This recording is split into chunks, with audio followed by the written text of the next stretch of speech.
ரசம் காட்டித்தரேன் நான். அதுக்கு ஒரு 8-9 பெரிய தக்காளி எடுத்திருக்கேன். அதில் ஒரு 5-6 நல்லா அரைக்கிறதுக்குள்ளது இது நான் மிக்சியில் போட்டு அரைப்பேன். இதுவும் கொஞ்சம் ஒரு பிடி கறிவேப்பிலை പിന്നെ கொத்தமல்லியோட தண்டு இருந்தால் அது எல்லாமே சேர்த்திட்டு நான் அரைப்பேன். அது இது பாத்திரத்தில் போட்டு திളപ്പിக்கிறது கஷ்டமாக காண்றதுக்கு.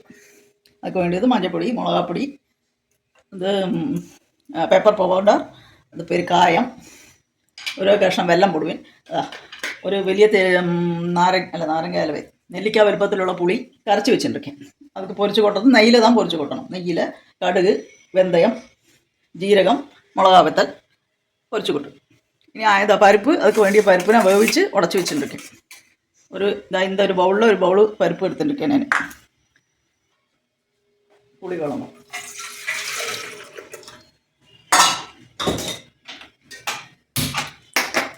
அதுக்கு வேண்டிய உப்பு, பெப்பர் பவுடர், மஞ்சள், மிளகாப்பொடி,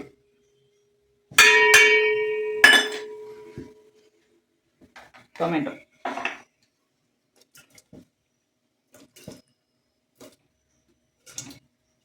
இதெல்லாம் ஒரு 10 மினிட் வேகட்டும். அரைச்சத்தையும் விட்டுட்டு காட்டுறேன்.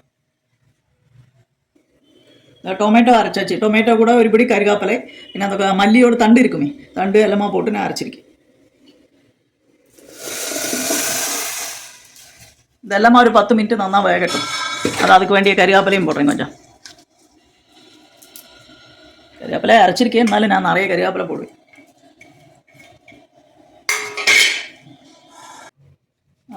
புளிவெள்ளம் நல்லா திளைக்கிறது. புளிவெள்ளம் தக்காளி, புளிவெள்ளத்தோடு பச்சை மணமும் போகணும், தக்காளியும் வேகணுமே.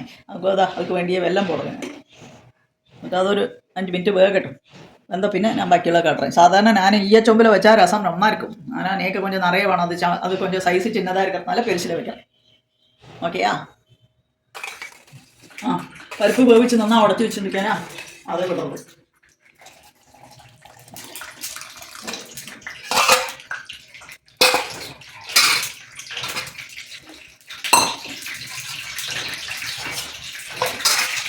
அதுக்கப்புறம் நெய் விட்டுருக்கேன். நெய்யில் தான் ரசம் பொரிச்சு கொட்டினா நல்லா இருக்கும். அதுக்கு தான் கடுகு, வெந்தயம், ஜீரகம், மிளகா வத்தல். அதுக்கு வந்து மல்லியை போட்டுருவோம். எல்லாரும் மல்லியை போட்டு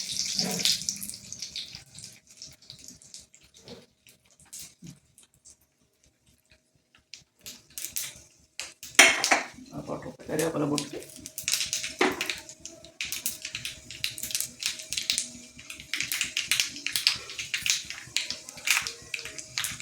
പൊരിച്ചിട്ട് അത് രസം പതയത്താൻ പെടും. പതഞ്ഞോണം അത് പൊരിച്ച് കൊട്ടിട്ട് കാട്ടാം. രസം പതഞ്ചിട്ട് വറവ്.